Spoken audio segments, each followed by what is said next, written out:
Hi everyone, welcome to my mini vlog. ఈ రోజు మేము మటన్ కర్రీ చేస్తున్నాము. నేను మా ఆయన కలిసి ఎక్కువ మటన్ తెచ్చామన్నమాట. అందుకని కుక్కర్లో నేను కుక్కర్లో మా ఆయన చేస్తున్నారు.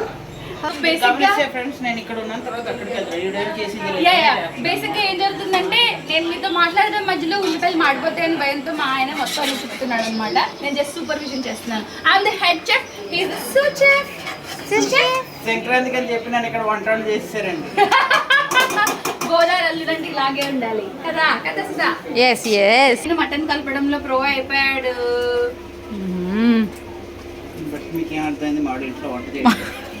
వైఫ్స్ అందరూ ప్రతిరోజు చేస్తారు, హస్బెండ్స్ ఏంటంటే స్పెషల్ డేస్ లో చేస్తారు.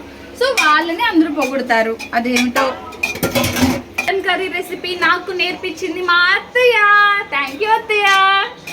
నాకు కూడా చాలా ఇష్టం అత్తయ్య మటన్ కర్రీ. తెలుసా, ఆ రెసిపీ తిన్న తర్వాత మా డాడీ అయితే ఫిదా అయిపోయి ఎప్పుడు కావాలి నాకు, ఎప్పుడు ఆ మటన్ కర్రీ ఆస్ట్రేలియాలోనే కావాలని అడుగుతున్నారు. మీకు కూడా రెసిపీ డీటెయిల్డ్గా కావాలంటే చెప్పండి, నేను హైదరాబాద్ వెళ్ళాక డీటెయిల్డ్ వ్లాగ్ చేస్తాను. మా అత్తయ్యతో నేను వండను, మా అత్తయ్య వండుతారు.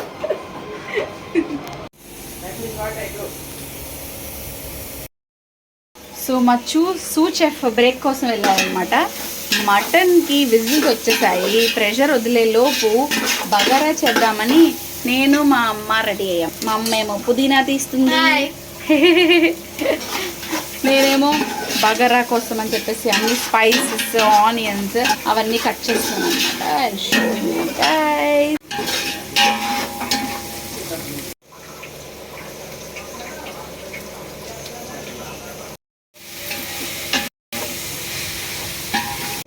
మటన్లో కొబ్బరిపాలు వేయాలి.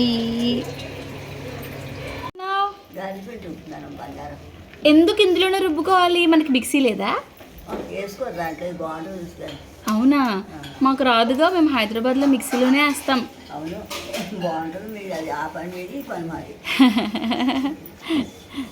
నానమ్మ చేసిన పిండితో అమ్మ ఇప్పుడు గారెలు వేస్తుంది.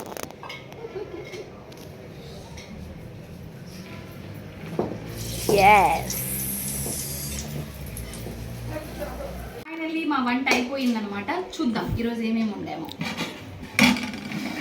బగారా రైస్ కొంచెం హాట్ ప్యాక్లో తీసాము, and mutton curry, and raita, and last but not the least గారెలు.